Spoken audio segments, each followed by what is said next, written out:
The Yeouido district here in Seoul is the heart of the South Korean economy. It used to be seriously troubled. Now it's incredibly robust. It's economically open, politically open. We had the question, could North Korea use that same model maybe? As the two nations begin to cooperate, is there a joint economic path forward?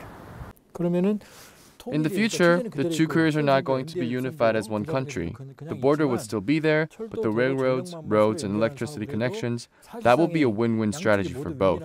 Han Cho is looking for that big win. He's with the Korea Institute of National Unification, hoping to transform a physically connected peninsula into one also united financially and culturally.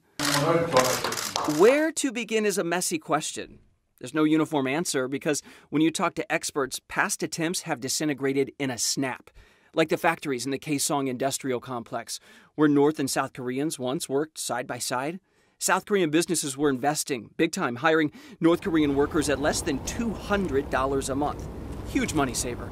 Minimum wage for South Korean workers is nearly $1,500 a month.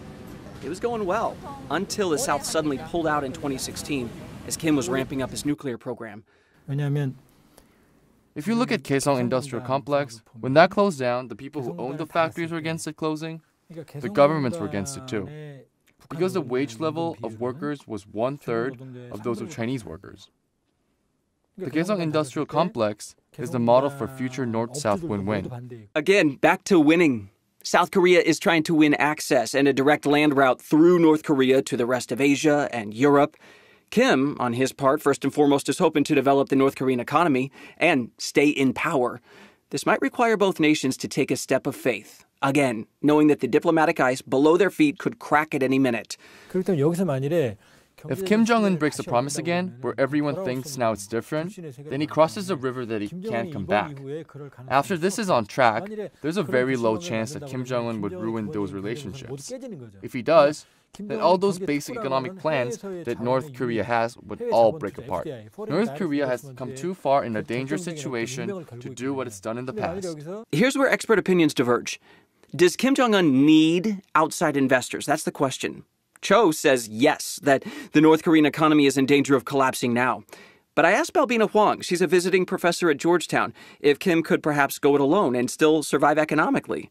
Absolutely. And in fact, there are signs that North Korean economy is actually beginning to revive. And I think the danger is that that is exactly what Kim Jong-un is going to be able to achieve. That he is actually beginning to turn around that economy, which everybody said had failed, and was absolutely going to collapse. But people, experts, have been predicting the collapse of the North Korean economy and the state for the last 20 years, and yet it has continued. That brings us to the question of openness.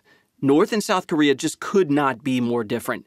90% of South Koreans have the internet. There's public Wi-Fi on the subways. In the North, internet is illegal. Only the highly controlled intranet is allowed.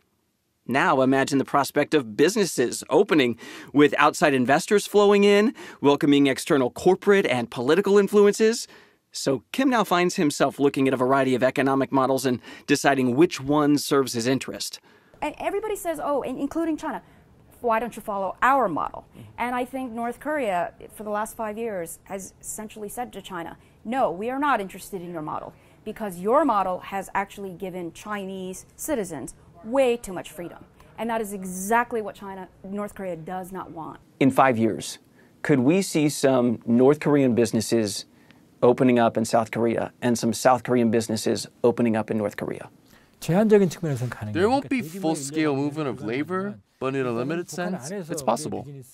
South Korean businesses in North Korea, that'll be the first stage. In 5 years, there might be some North Korean business in Seoul authorized by Kim Jong-un government. A very limited number of people were selected. Businesses here in South Korea and around the world might want to invest in North Korea, but one major hurdle exists: sanctions. Until international sanctions are rolled back, countries and corporations would be penalized for investing in the North.